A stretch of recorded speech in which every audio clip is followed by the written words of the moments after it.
مدینہ شریف میں ایک بہت ہی مالدار لیکن سود خور شخص رہتا تھا جس کا نام حبیب اعظمی تھا۔ ایک روز وہ گوشت لایا اور اپنی بیوی سے کہا کہ اسے پکا دو۔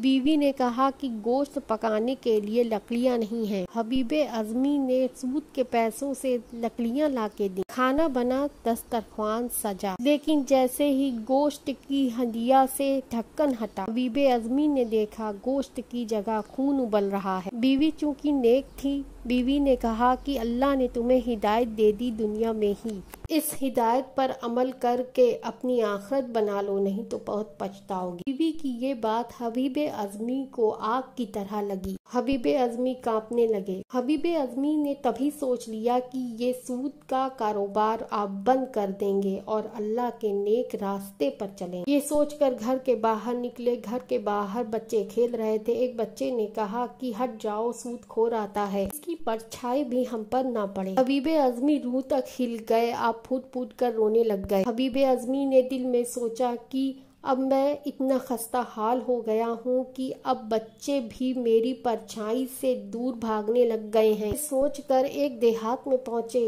جہاں ایک چھوٹی سی مسجد تھی، وہاں رکے، 5 وقتہ نماز پڑھی اور پھر جب عشاء کے بعد کا وقت ہوا تو گھر واپس آئے۔ بیوی نے پوچھا کچھ کھانے کے لیے نہیں ہے، کیا بناؤں؟ حبیب اعظمی نے کہا کہ میں نے وہ سود کا کاروبار چھوڑ دیا ہے، اب میں حلال کی روزی کماؤں گا۔ بیوی چونکہ نیک تھی، یہ سن کر بیوی بڑی خوش ہوئی۔ بیوی نے کہا کہ اگر تم آدھی روٹی بھی حلال روزی سے لا کر دو گے تو میں صبر کر لوں گی۔ صبح کو حبیب اعظمی حلال روزی کا گھر سے کہہ کر نکلے، پھر اسی مسجد میں جا کر بیٹھے، 5 وقت کی نماز پڑھی اور پھر گھر کی طرف روانگی۔ رات کو بیوی نے پھر سے پوچھا کہ کچھ کما کر لائے، گھر میں کچھ کھانے کے لیے نہیں ہے، کیا بناؤں؟ حبیب اعظمی نے کہا کہ مجھے ایک بہت بڑے بادشاہ کے وہاں نوکری مل گئی ہے، جیسے ہی وہ مجھے تنخواہ دیتا ہے میں تمہیں لا کر دوں گا۔ حبیب اعظمی کی ساری عمر سود خوری کے کاروبار میں نکل گئی اور بڑھاپا آیا تو سستی اور کاہلی نے گھیر لیا، لیکن پھر بھی اپنی بیوی کو جھوٹی تسلی دے کر بہلایا۔ اگلی صبح پھر سے حبیب اعظمی اسی مسجد میں جا کر بیٹھے۔ رات ہوئی، بیوی کے پاس پہنچے، بیوی سے کہا کہ